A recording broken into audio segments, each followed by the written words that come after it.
Naiyak si Senador Ronald Bato de la Rosa kanina habang kausap si Senador Bongo sa gitna ng sesyon sa Senado. May sentimental lang na sinabi si Bongo sa akin. Bumigay ako. Ano sinabi niya? Privilege sa communication yun between friends.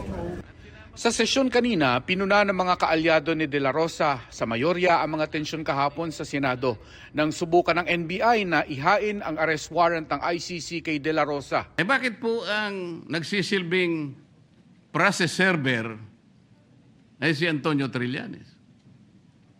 Sheriff po siya ngayon yata. Kailangan pong malaman natin kung siya ay process server, sheriff o deputized officer ng ICC o ng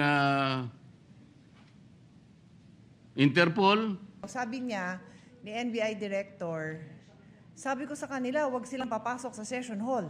Sabi ko, so ang instructions nyo is hanggang lang makapasok, hanggang dun lang sa pinto bago mag-session hall. Hahabulin nyo? Ito, duguan na po yung ating Senate OSAA. Kaya yung totoo yung sinabi ni Senator Migs, nakausap ko si Senator JB, nakausap ko si Senator Robin, nakausap ko si Senator Jinggoy. Lahat po kami talagang nagpanting ho yung tenga namin dahil, Mr. President, ito yung tao ho natin to mga kasamahan natin na nagbabantay at ginagawa lang yung trabaho. Yun pong individual na ito, Mr. President, kakaisang buwan pa lang po niya dito sa Senado. Sa gitna ng mas kalma na sanang talakayan, nagkainitan sina Senador Robin Padilla at Senador Kiko Pangilinan. Nang mag-point of order si Pangilinan para ipilit na sa Committee on Rules na lamang pag-usapan ng mga nangyari kahapon. I still have the floor.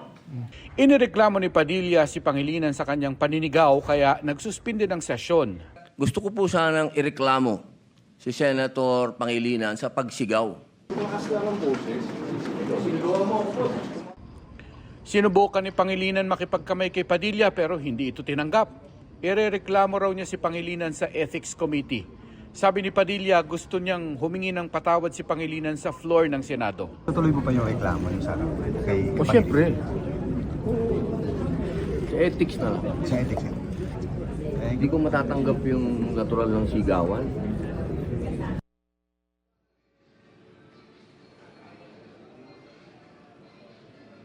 Kinukuha pa natin yung panig ulit ni Senador Kiko Pangilinan tungkol dito.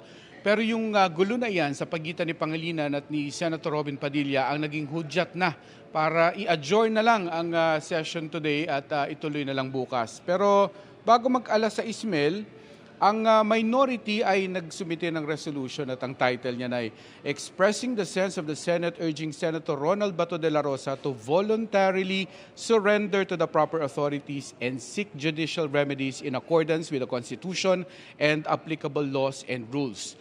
Again, ito ay resolution lamang ng minority. Kailangan subalang ito sa mayorya para maging sense ng entire Senate. Bagay na malamang ay pag-uusapan sa mga darating na session ng Senado. Mel. Maraming salamat sa iyo, Mark Salazar.